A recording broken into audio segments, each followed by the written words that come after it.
He was, I am told, quite fearless. One of the things that I was taught was love for country, duty to the country. Whenever I was asked, I'm just and what are you? I say, I'm a Kor. No, they're not. You are an Indian first.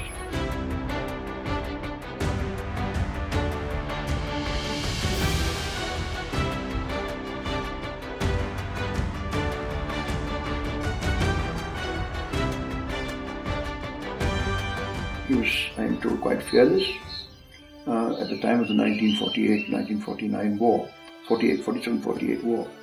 He would drive around in an open jeep. His standards were so high that he would often say that he was his own worst enemy, General Timaya. I think he pulled out a cigarette when father was driving in the jeep, and father said, no smoking in the jeep, and certainly not in uniform in public use. So he pulled up, allowed General Timaya to get off the car, smoke a cigarette, and then he carried on. One of the things that I was taught was love for country, duty to the country, love for, and to God, country, and people.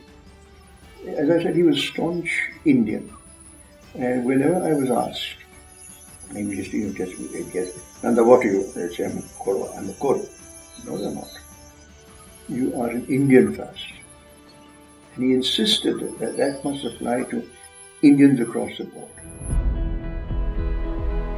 When he retired from the army in 1953, it's traditional, customary that the outgoing officer, irrespective of whatever his rank is given a farewell gift.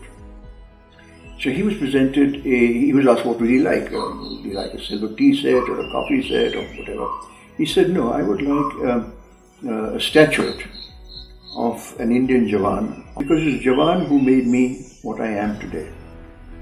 As a result, after he retired, every morning, having got ready for breakfast, he would come and stand in the drawing room and first of all say a silent prayer to his parents.